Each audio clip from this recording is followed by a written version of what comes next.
You're on. Okay, I'm awake. Here we go. Let's talk about chapter 4, folk and pop culture. My favorite, one of my favorites.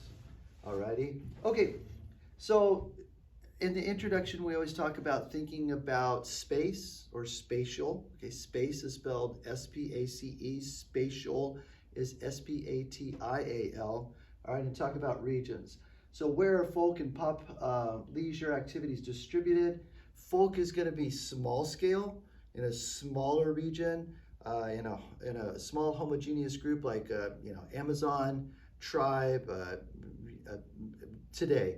And we're going to talk about through history how our families once came from folk culture and kept things in the family. Pop culture is widespread, it blows up, all right? It's from my generation, it's from radio and television. Your generation, it's from the internet, how ideas, fads, words, things just, go global. So that would be large scale, all right? That would be a larger region, okay? Where are folk and pop material culture distributed? Like I said, pop is going to be on all the social media and radio and television. Folk is going to be probably passed down through your family. You have some folk customs at holidays, if you think about it, that have been handed down through the years. Why is access to folk and pop culture unequal? Well, folk's at a huge disadvantage. Folk is given to you by your grandma, all right? Pop culture is given to you by Lady Gaga, okay? Who would you rather hang out with, all right? Okay, and why do folk and pop culture face sustainability challenges? Pop culture, fads come and go, okay, we move on. But folk culture is gonna die because we forget our old language, we forget the old foods, we forget the old customs, and we'll talk about how generations do that, okay? All right, so we talked about introducing folk and pop culture, I did. All right, origin, okay, where it comes from, a hearth, all right, your folk culture hearth comes from where your people came from, your ethnic group, all right, and you brought certain customs with you, okay, and pop culture is going to diffuse, it's the differences are pop culture is going to diffuse on electronically, okay, all right, origin and diffusion of folk and popular music. Folk is going to get handed down, and we'll see some cool slides where people are longing for those older times. It comes up later, but here's basically what it is. First generation clings to the folk culture, language, food, religion. So grandma and grandpa, when they came here, they kept speaking the same language, all right? They kept eating the same foods. They kept practicing religion the same way.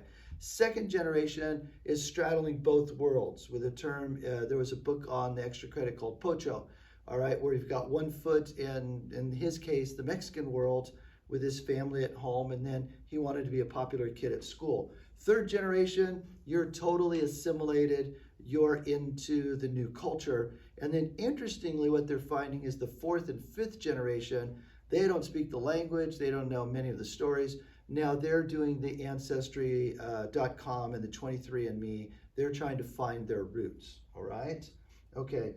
And then we're going to talk about, where sports came from in some of the different slides. Okay. As we mentioned, folk culture is small. Homogeneous means the same groups. You've got Amazon, people, Native Americans in Amazon. My favorites are the Basques in northern Spain. They've managed to keep their ways. They're this small group, all right. And then, let's see, pop culture, that's just you guys assimilating and getting into the mainstream, all the things that are out there on TikTok and whatnot. And both types have daily necessities. Our food, folk food would be, think about holiday times, recipes from grandma. And then pop would be about what the latest new fad is, from fast food to, a vegan diet, all right? And then old games that you may have played with your grandparents, that they like, really could think about American. Would you go as far as to say Monopoly? Think about those things that grandma and grandpa like to do, and hopefully you like to do them with them. Gin rummy. Gin rummy. Okay. Yeah. All right. To the things that you guys like to do, which usually are more electronic. You like to watch little, they're not called vines anymore. I don't know, tickety tocketies. Okay. All right. You're up, Mr. Holmes. Okay. So let's talk a little bit about this idea of culture, because it can be kind of slippery. So there are visible aspects to culture. So things that people wear, things that housing, for example, and then there's also invisible aspects to culture. So it could be, the way people think about certain things, or the way there's a custom. There's certain traditions that are handed down. Okay, so there's sort of these visible aspects to it, and then invisible aspects to it. So I want to make sure that you guys understand the totality of what that means. Okay, so here we're looking at examples of folk culture. All right, and we talked about the Gadaba people in eastern India and how they put those rings around their necks. A guy welds them on there. One of the things Mr. Rye's talking about is that there are anonymous hearths with folk culture. So we don't really know who started this tradition. We have no idea exactly. Okay. What we do know is that it's a sign of beauty. Now, to us, we're like, what? These big heavy rings that go on, and then you can't take them off until the person dies. I mean, it takes somebody with like a blowtorch to get those things off of there. You're like, that's a beautiful thing, but they might look at us and say like, why are you rubbing animal fat on your face? Okay, that's what makeup is. It's colored animal fat, and that makes you somehow beautiful. Okay, so there's a lot of nuance as well, right? So think about makeup. Okay, make certain types of makeup, right, would indicate certain socioeconomic status, right? I don't know a whole lot about the rings, but I do know that they're the thicker, and the more you have, it's like the more status you have. Okay, hey, can you guys keep it down over there, please? I'm trying to teach class. All right, man. It's just like class. Okay, Hamza, are you here? Okay. All right. The other side over here, it's communal eating. Okay, so this is a tribe in Botswana. Okay, and how does it spread? It spreads via migration, right? Relocation, diffusion. So these customs, we're not sure who started it. We're not sure where the hearth is, but it spreads as those tribes move, and they move maybe into another section, another area of Botswana. They might bring those customs and cultures with them, and as they sort of integrate with other people, those customs, rub off on them. Very different from pop culture, right? In pop culture, I don't know what your life is like, but a lot of times I'm just grabbing fast food as I'm going from, dance to water polo practice, okay? All right, so the origin, we talked about it, anonymous. In folk culture, we're not sure. Here, pop culture, it has a specific point of origin, and usually this is a developed country. So for example, we know that electric guitar first became popular in the 1930s in Hawaii, okay? It doesn't really start to diffuse or spread until the 1950s, when radio becomes really popular, okay? And you have a guy named T-Bone Walker and another guy named Les Paul who really popularized the electric guitar, okay? Over here, we talked about in Botswana, okay? Things are transitioning, things are spreading very slowly, okay? All right, the other thing is distribution. So here, it's gonna be very much spatially isolated. So you think about that last slide and the folks from Botswana, they're limited by all kinds of, things that would get in the way, right? Mountains, deserts, okay, lack of footwear, okay, lack of water, all kinds of things. Over here, it's spread wherever technology allows. So the only places where you're really limited here is where people don't have the means to have the technology or the electricity, okay? Mr. Wright, you are up, sir. Okay.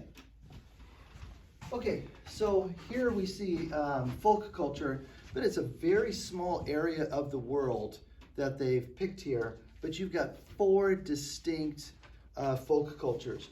Up north, in this part of China, they're Tibetan, they are Buddhist, they have a very particular way of doing art, they have a very particular food, very, very distinct way of dressing, okay? And then you just go right over here to Pakistan, they're Muslim, You'll notice in Islam, we always have depictions of Jesus or, God. The Buddhists have depictions of Buddha. The Hindus have depictions of all their gods. Muslims won't do that. We'll talk about in religion. Nobody is worthy or good enough to make a visual image of God. Okay? All right. Then down here in India, they're Hindu. Okay? We got completely different language, completely different foods. All right. And then over here, they're showing, this has got to be, I want to say Bhutan. All right. Yeah, this is part of Bhutan. Okay. More of a folk, I want to say it's an animist type religion.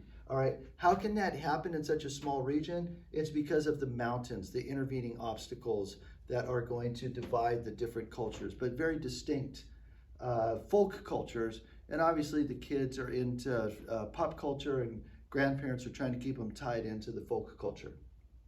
Okay. Here we can see culture as far as functional regions. And in this case, they're doing it with sports teams.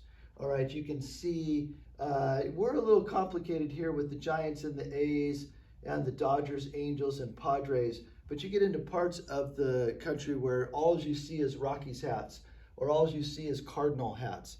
The teams are supported by a surrounding area, not just the state. All right, you're going to see Cardinals fans in Southern Illinois. All right, where that's very confusing. You're in Illinois and you're in Cub, White Sox country, and then you start getting down to the middle part of the states where the people don't have a lot of teeth. All right, and then all of a sudden they become Cardinal fans. Oh, it's amazing. All right, I took my boys to there and they said, "Thank you, Grandma, for leaving this part of the world." Okay, this is fun. What they've done is they've taken a subway map and tried to show connections of music, where people, did you hear the blue blue? Yeah. Is that good or bad? I think someone had a thought. Oh, okay. All right. I'm trying to imagine who it would be. You hear different artists will talk about who they were influenced by. All right. And it'll go back, you say, I dabbled in country. I dabbled in blues. I dabbled in all these different genres. And this subway map is connecting all of these different groups and their folk origins. So pop culture right now, pop music, you're going to find folk origins in all of these artists as they go all the way back. I enjoyed the previous book actually showed highways, and it made a little more sense. Here they're doing it with the subway map, but if you look in your book, this is kind of fun too.